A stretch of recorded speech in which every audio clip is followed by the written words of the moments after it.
Criatura tai ngen than tang kan buai nan sipai kong an hon sak achan le awang chu mun dang aral kan do thailok nan chu tiang bokin zo na thak zo fa mi zo tong hria du lian tong mang ho tan abik takin kasoyang si chilen kong sil nge dik zok chen brotherhood mi puin lo boy palange chilen kong silin atakin rala do chen brotherhood in paper chung aralan do paper chung aralan do online chung aralan do tu na po har sata ka thisen nen nun na nen kan lang mi tai ngen kha calls pai ko ta an barlut kong an kian atta ka dang tu ke ni voi ni theng pathian khong ai nazara kan la dang theizel pathian in remati chuan tu na ron lu thi kan chimi ve kang chu tiang bokin Chinland Council, Chinland Government, Chin Nation Building, nampum tan na kan thok lain an ni chuan khobil pakhat nam bil pakhat tan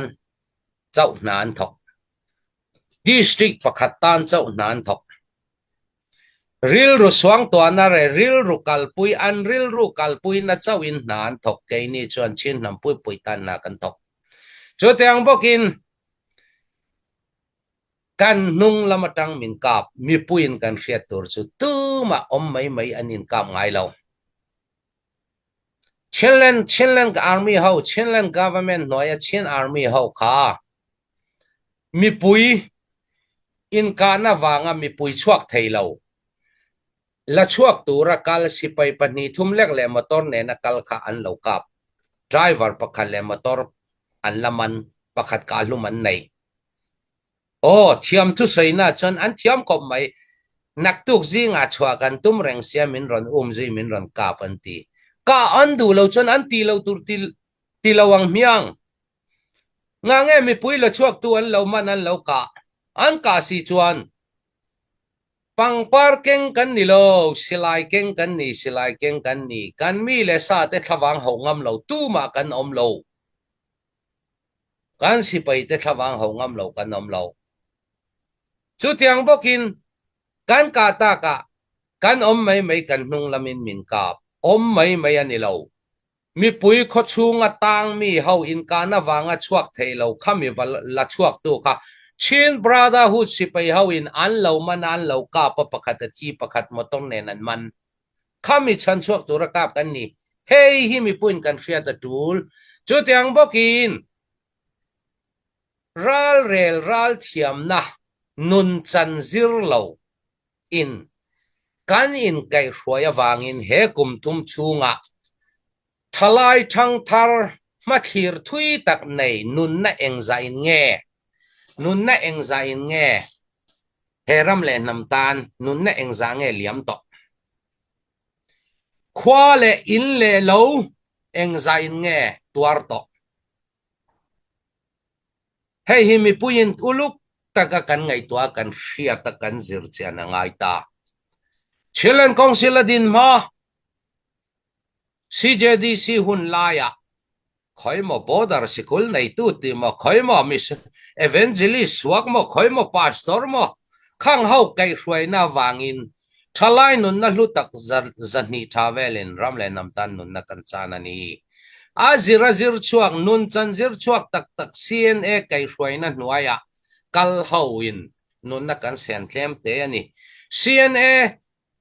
sipai Chinland Council hnuaya sipai hruai tu hau hi ral thiam na zir chuak tak hau kan ni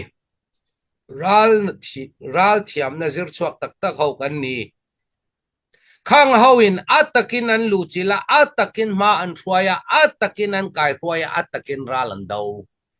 Chin brotherhood hau anga Aizol te Delhi te Champai te ahim china mi in tak lo a mi pui tho khom poisa ne na zule sa chana chế na huna tanga order pe kan ni ve lo mi pui na in thiar ran thei nan chu tiang bokin media a po mel ngal lan ngam lawa mel ai o a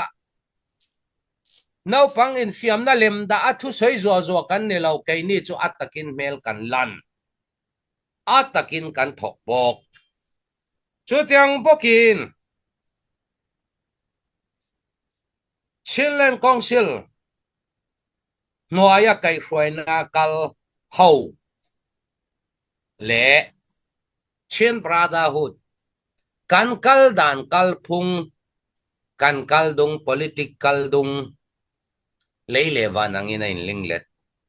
chu tiang bokin ral do po leile van angina in linglet kha khami puin kan hria tangai chu tiang bokin arakan a in chin nam oppe tumna ma an lang na ka CDF 10 khat hawin an lo thopa voin nia palewa arkan oppet luina atheng ang bokin chin Brotherhood hawin kan chin rampeng 10 khathi ral thuam nen an theng a nena a parhona an manga ral thuam nen an theng ral thuamin chin ram an zuar he hi mi puyen chang taka kan hria tangai voin nia palewa din mun eng tlukin nge an rabe eng tlukin nge harsan na an to eng tlukin nge harsan na an to chu tiang bokin e rui lau ne na sum don na kong le an reson an pur chok nan chin thang lam chin len chin pi ne tong pai le yo ram an mamo khami hre chung renga tho pui chu rui lau en tho pui an du wanga ni long ti tung nge soi thei tung nge soi thei khami atan ral thuam nen khang ram kai mani chin ram kha an thalani an thengani hey hi mi puin thata ka kan khria tangaya kum tam lo te eng wange ron chak rui lo nenin eng tin nge an sum don chita konga tang Pakistan Middle East ya an phun na kong zong khovel khria tani khami lo tho pui chu mani pon rui lo tho tum wangani kan thok lo ti su in list ka omvek rui lo in tho don chon hol ngoram pal tanga ngai in ming nen in list nen ka nei kan la in tong don in ming nen in list nen ka nei kan la in tong don kan thok lo ti mi asu in thok chiang takin evident po kan nei